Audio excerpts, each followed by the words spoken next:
السلام علیکم ورحمۃ اللہ وبرکاتہ۔ آج کی اس حدیث مبارکہ میں رسول اللہ صلی اللہ علیہ وسلم کے ایک ارشاد گرامی جو والدین کے ادب کے متعلق ہے وہ پڑھیں گے۔ حضرت عبداللہ ابن مسعود رضی اللہ عنہ فرماتے ہیں کہ میں نے نبی اکرم صلی اللہ علیہ وسلم سے پوچھا کہ کون سا عمل اللہ کے نزدیک زیادہ محبوب ہے؟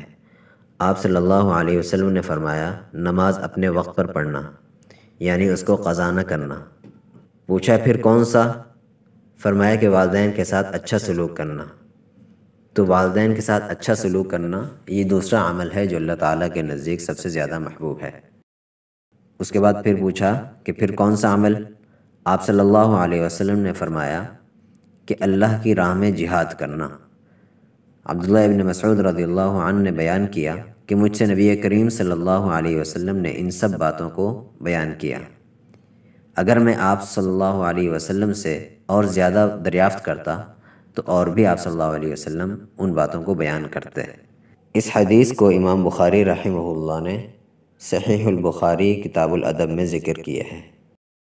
حدیث کے عربی الفاظ یہ ہیں: عن عبداللہ رضی اللہ عنہ قال سألت النبی صلی اللہ علیہ وسلم ای العمل احب الی اللہ قال الصلاة على وقتها قال ثم أي قال بر الوالدين قال ثم أي قال الجهاد في سبيل الله قال حدثني بهن ولو استزدته لزادني۔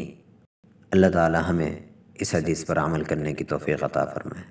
والسلام علیکم ورحمۃ اللہ وبرکاتہ۔